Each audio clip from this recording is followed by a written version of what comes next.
Welcome back. You're watching Political Exchange. I'm Karima Brown and I am in conversation with Tom Wheeler about the prospects for reform at the United Nations. Tom, before we went to the break, we were of course talking about the UN's relationship with regional bodies as well, and we were talking about ECOWAS in relation to Mali. Now, very often the UN and the African Union or even regional bodies don't see eye to eye on resolutions of particular conflicts. We saw that in Ivory Coast. We saw that in Libya, despite South Africa initially going with the UN's decision. On the issue of Syria, have we learnt from the lessons of Libya, and is there greater synergy, if you like, between the positions of South Africa and the UN regarding the global intervention in Syria? Yeah, I think there were two key votes in which South Africa participated. One was in the Security Council, where we abstained. We knew that the Russians and the Chinese were going to kill these resolutions, so there was no need for us to come above the table. And we didn't have to carry political cost. We didn't have to pay, exactly. On the other hand, because the Security Council was getting nowhere, there was a resolution introduced in the General Assembly where all 193 members have the vote. It doesn't have the binding force that the Security Council resolutions have, but nevertheless it has moral authority. And there South Africa voted with the majority. It was all the pariah states that voted, the North Koreas and those that voted against it, and a number of countries abstained. But South Africa was there with the majority, to the credit of the South African government. Mm-hmm.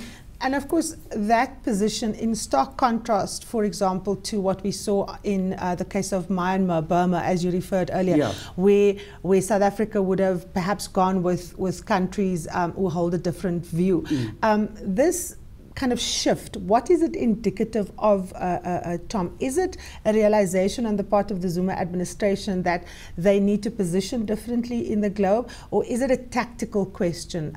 Or, you know, is it? I'm trying to ascertain how real is the shift in terms of global positioning for South Africa? Yeah.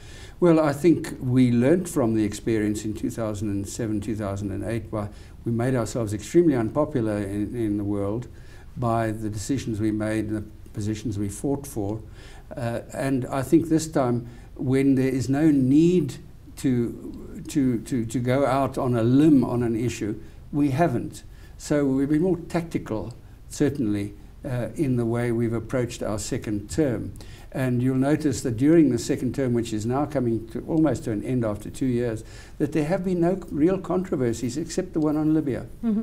Now, of course, the Libyan issue puts South Africa at odds with a number of African countries. There is strong aversion in Africa, because of our colonial past, for foreign intervention to resolve political and other conflicts. There is a belief that foreign intervention generally doesn't lead to democratic dispensations. And of course, Libya is in a massive crisis now, with in fact the rise of Islamist violence. So in a sense, the caution around foreign troop intervention in Libya has been justified.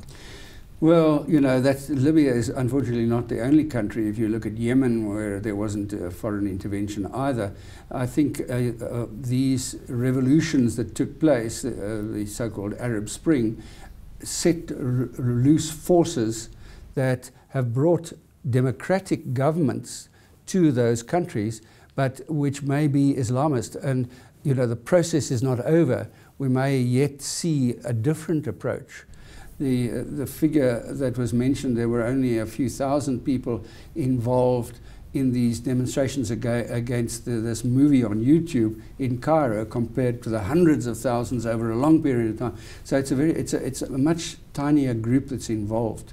I think in the case of Libya, the problem is that there are a lot of militias that are not under central control yet, although they have elected a democratic government and it's making progress in implementing and getting its authority. But it's a very fragmented country, and a lot of arms out there that are not under the control of the government. So, you know, all these things have to be pulled together.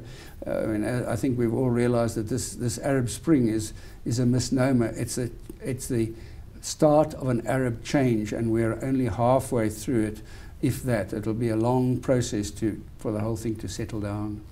Now, of course, South Africa is also a member of BRICS, which involves some key players in the United Nations Security Council, like China and Russia, for example. Some people have argued that although BRICS is an economic bloc of countries coming together, largely of emerging markets, that it does present some kind of political counterweight to the United Nations, given also the fact that, you know, its paradigm has remained unchanged. Would you agree, Tom, that BRICS in some ways is in fact a counterpoint in political terms to the UN? It certainly provides another forum where a group of important countries in their particular regions get together, even though you have three democracies, or 3.5 democracies, should we say, Russia, you know, but and they discuss issues, not only economic issues, but because the presidents or the foreign ministers are sitting around the table, again, it's another opportunity to coordinate positions, to work on the issues that they may then take to another forum. So yes, I think it is useful. All these things are useful, not necessarily with the stuff that comes out of them in forms of resolutions, but the opportunities for face-to-face meetings between leaders and to work towards peace or towards the set objective. Now, of course, foreign policy, as we know, is often driven by self-interests of very powerful countries and even smaller countries.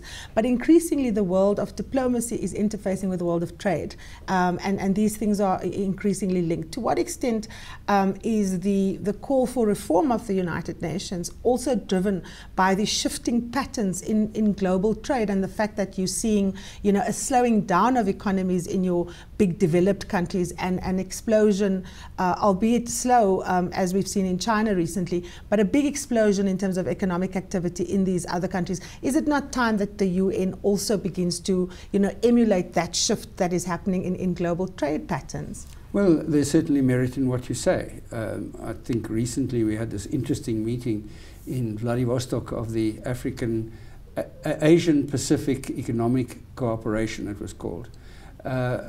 All those countries around the Pacific, the really dynamic countries there, whether it's Chile or whether it's Mexico or Australia, Indonesia, they were all there and making a significant positive improvement which the world can build on, can emulate, while Europe is in crisis, while the United States economy is in serious problems, and you've got a presidential election which limits their ability to act. This group can go on. So all these organizations, and as they represent that shift, economic shift to the East, are valuable. Whether that will lead to a change in the UN, well, that's something different. I mean, that, again, the self-interest you speak of dominates the conversation.